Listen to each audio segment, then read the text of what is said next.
Hello viewers, welcome back to my channel. আশা করি সবাই ভালো আছেন, সুস্থ আছেন। প্রত্যেক দিনের মতো আজকেও আমি এক নতুন ধরনের রেসিপি বানাবো। আশা করি আপনাদের ভালো লাগবে। প্রচণ্ড গরম পড়েছে, গরমের মধ্যে কিন্তু আমরা চিকেনটা খেতেই পারি, কিন্তু সেটা অল্প ঝাল মশলায়, কিন্তু সেটা এমনভাবে রান্না করব যেটা গরমেও কিন্তু অসুবিধা হবে না। তাই প্রথমে আমি চিকেনটাকে মশলা দিয়ে মাখিয়ে রাখবো। এখানে আমি ধনে, জিরে, লঙ্কা, হলুদ গুঁড়ো সমস্ত দিয়েছি, আদা রসুনের পেস্ট দিয়েছি, আর দিয়ে দিচ্ছি লেবুর রস দিয়ে ভালো করে মশলা দিয়ে আমি এটাকে মাখিয়ে কিছুক্ষণের জন্য রাখবো। সঙ্গে দেব সর্ষের তেল। সর্ষের তেলটা আমি শেষে মাখাবো, আগে মশলাগুলো মাখিয়ে নিচ্ছি। এটা মাখিয়ে রাখলে কিন্তু মাংসটা কিন্তু বেশ নরম হয় এবং খেতে কিন্তু সুস্বাদু হয়, এবং এটা কিন্তু পেটের পক্ষেও কিন্তু কোনো রকম গণ্ডগোল হয় না, খুব ভালো হয়। আমি সেইভাবেই রান্না করছি, যে গরম থাকলেও কিন্তু এটা খাওয়া যাবে। আমি এখানে সর্ষের তেল দিয়ে দিলাম, দিয়ে ভালো করে এটাকে মাখিয়ে নিয়েছি। এবার এটা কিছুক্ষণ রাখার পরে আমি এটা রান্না করতে চলে এলাম। প্রায় 30 মিনিট আমি এটা ঢেকে রেখেছিলাম মশলা মাখানো মাংসটা। তারপরে আমি এখানে দেখুন গোটা ফোড়ন দিয়েছি, দারচিনি, লবঙ্গ, এলাচ দিয়ে তার উপরে কাঁচা জিরে দিয়েছি, দিয়ে তার উপরে আমি পেঁয়াজ দিয়েছি, দিয়ে পেঁয়াজটাকে আমি কিছুটা ভালো করে ভেজে নেব। আর এটা আমি খুব ভালো করে ভেজে নেওয়ার পরে এখানে আমি মশলা মাখানো মাংসটা তুলে দেবো। এখানে খুব ভালো করে পেঁয়াজটা আমি ভেজে নিচ্ছি, আর এখানে একটু নাড়াচাড়া করতে হবে।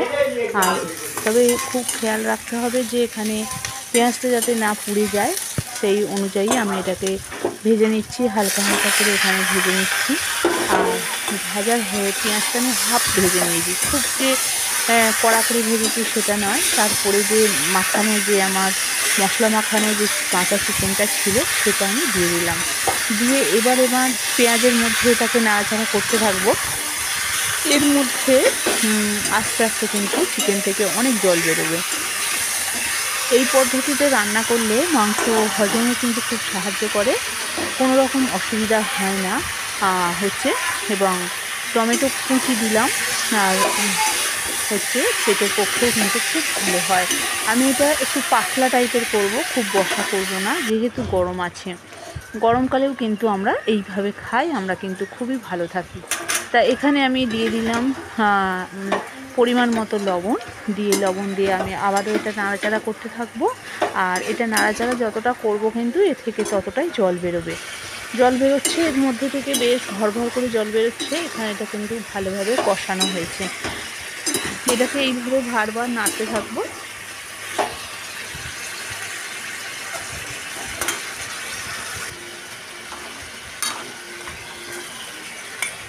এরপরে আমি আলু যে ভেজে রেখেছিলাম, দুটো ছোট ছোট আলু নিয়েছি। বেশি আলু দিলে খুব একটা ভালো লাগে না, আলুটা আমি কমই ব্যবহার করছি। আর তবে চিকেনে একটু আলু দিলে খেতে ভালো লাগে, সেই অনুযায়ী আলুটা আমি একটু অল্পই দিয়েছি, দুটো আলু দিয়েছি ছোট ছোট।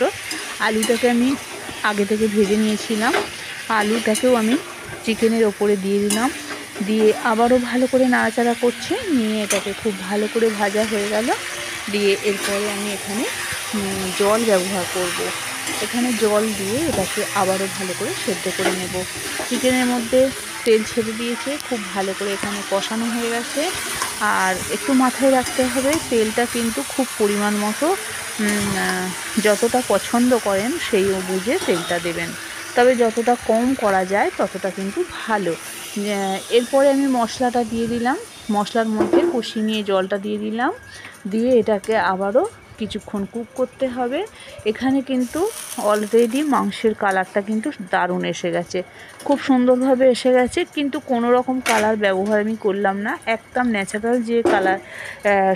ন্যাচারাল যে মশলাগুলো, সেই মশলাই কিন্তু আমি শুধুমাত্র ব্যবহার করেছি। আর এখানে দেখুন খুব সুন্দরভাবে মশলাটা কষিয়ে গেছে, আর এখানে খুব ভালোভাবে ফুটে গেছে। আমি এখানে নামিয়ে নিয়েছি একটা জায়গার মধ্যে। দেখুন কালারটা কিন্তু খুব ওপর থেকে তেল জল ভেসে উঠেছে, আর দেখতে কিন্তু দারুণ লাগছে। এইভাবে যদি চিকেন রান্না করা যায় তাহলে কিন্তু কোনো রকম পেট খারাপ হওয়ার সম্ভাবনা থাকে না এবং গরম গরম রুটি কিংবা গরম ভাতের সাথে কিন্তু ভীষণ লাগে ভালো খেতে। এখন আমি একটা জায়গার মধ্যে নামিয়ে নিচ্ছি। আর এইভাবে কিন্তু আপনারা কিন্তু কষাবেন, আর এইভাবে কিন্তু মশলা আগে থেকে খুব মাখিয়ে রাখবেন, তাহলে কিন্তু খুব নরম মাংসটা হয় এবং খেতে কিন্তু খুব সুস্বাদু হয়। এখন আমি গরম ভাতের সাথে এটা পরিবেশন করে আপনাদের দেখাবো। তা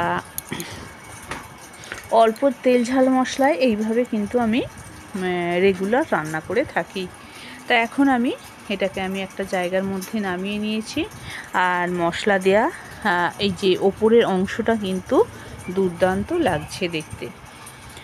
এরপরে আমি একটা থালার মধ্যে ভাত নিয়ে নিচ্ছি, নিয়ে এটাকে আস্তে আস্তে পরিবেশন করে আপনাদের দেখাচ্ছি গরম ভাতের সঙ্গে কতটা ভালো লাগে। এখানে নিয়েছি একদম গরম গরম ভাত, বাটি চাপা সুন্দর করে একটা থালা সাজানো, দেখতে কিন্তু ভীষণ ভালো লাগে। আমি এখানে ভাতের সাথে নিয়েছি আলু ভাজা। এটা এখন কিন্তু বাজারে প্রচুর পটল পাওয়া যাচ্ছে, পটল ভাজা সঙ্গে গরমকাল হলেও কিন্তু হালকা তেলের ওপরে আমি এখানে বেগুন ভাজা করেছি, বেগুন ভাজা। আর এখানে দিয়েছি আমি অমলেট, ডিমের অমলেট একটা বানিয়েছি। শুকনো ভাতের সাথে এগুলো খেতে আমার খুব ভালো লাগে। আর যেহেতু আজকে একটু ছুটি পাওয়া গেছে, বসে খেতে সময় পাওয়া যাবে, তাই জন্য আমি একটু শুকনো ভাজাভুজি একটু রান্না করলাম।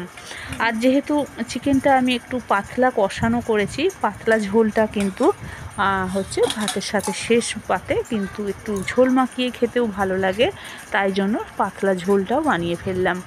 আর ভাতের সঙ্গে একটু স্যালাড হিসাবে পেঁয়াজ আর টমেটো দিলাম, আর দেব গন্ধরাজ লেবু। তা বন্ধুরা, আজকের এই পুরো ভিডিওটা আপনাদের কাছে কেমন লেগেছে অবশ্যই কমেন্টে জানাবেন।